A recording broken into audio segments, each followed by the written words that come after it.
And one of the new exhibitors that's going to be here this weekend, and we want you to come by, is Mr. Michael Cook, who is a silk rancher, okay?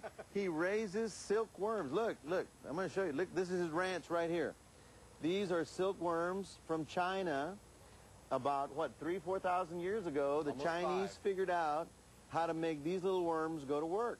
Almost 5,000 years. It's quite amazing. All right. This little worm will make a cocoon that looks like this. And it gets inside. And if it stays in there for a long time, it'll convert into a moth. But what we do, or what Michael does, tell us the process. You actually boil the cocoons to get the thread out, right? I take the cocoons and I put them in hot water, and that loosens up the thread on each cocoon. Each cocoon can have up to 1,500 meters of thread. Each cocoon? Each cocoon. Unbelievable. And you can see them unwinding in here. See the thread coming off of there? Yeah. And so you're making a bigger thread. I'm putting about 15 or 20 of them together to make a bigger thread, and I'm winding that onto a spool. And from there, we start with the silk thread. Yes, that makes a silk thread, and then I twist it and dye it and weave it into ribbons. Unbelievable. Now, this is your first year here. Welcome aboard. We're glad you're here. Because when did you get involved in silk ranching? I've been raising silkworms since 2001. I've been weaving since 1988. And the silk was just kind of an extension of my weaving to start with, and I've gotten more and more into the silk and the moths. All right. And well, can you follow us over here? Because we were going to follow the process so people can see. And you can come visit with Michael, and he'll tell you all about it, because here is... those are native Texas silkworms. You see that little green thing up there? That's a silkworm from Texas, right? That's a native Texas silkworm. Okay. It's called polyphemus. And if it stays in its cocoon long enough, it comes out to a big, beautiful moth, which is interesting because the silkworms, which create the beautiful silk, are not necessarily pretty. As a matter of fact, Michael's going to go bring the comparison over here, because this would be a Texas moth. It's a lovely... This is the silk moth, which actually makes the beautiful silk, but isn't that pretty. Why is that? It's because they've been bred for silk. Oh. They've been bred for 5,000 years to make more silk and to make whiter and prettier silk, and they just don't focus on the moth. And these are the products that you make. Remember, we started with the little worm, we went to the thread, then you dyed and colored, and you did the actual weaving here. Now, are you selling this, or are you more demonstrating? I'm just demonstrating. Okay, so you're basically preserving the craft, the technique.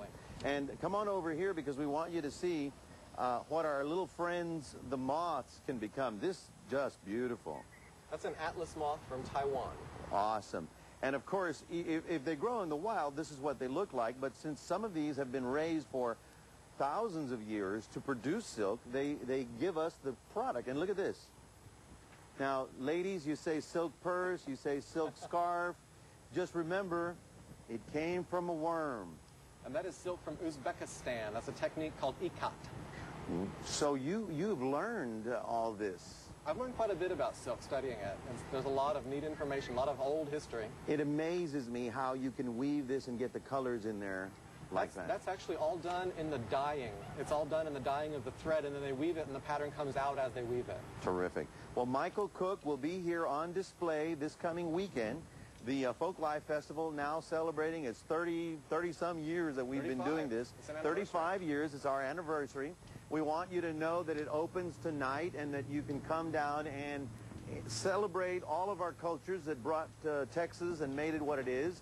And the tickets are available at HEB, and you can certainly come down. They've worked this out with the parking and all that for so many years that they're pretty good. So we want you to come down. If you've never been here, or if you have been here, come down and enjoy. We're going to give a giveaway. Which caller is it? The 4th and 5th caller that calls us. It's a 4-pack for a family. Give us a call, and we'll get you some tickets. There's a number on the screen. Give us a call, and we'll get you some tickets to come out and enjoy. And you can learn a little about everything, really. I mean, we've got everything. We've got the food from all over from all the cultures. We've got the drinks, and we got all that stuff. And we're keeping many of our heritage alive. Now, he's not Chinese, right? No. But you celebrate their Chinese invention. I study Asian history quite a bit with learning about the silkworm. So we learn about each other all over the world and how we have used our native products to make beautiful things. Okay, Leslie? Next time you ask your husband for a silk scarf, remember your little friend who made it for you. Oh, he sacrificed so we can look pretty. Oh. And that's a silkworm. We'll talk it back to you. Okay. Oh, bye, Mac. Oh, I'd rather see your face than that thing. Oh, wouldn't you rather see these cute little faces?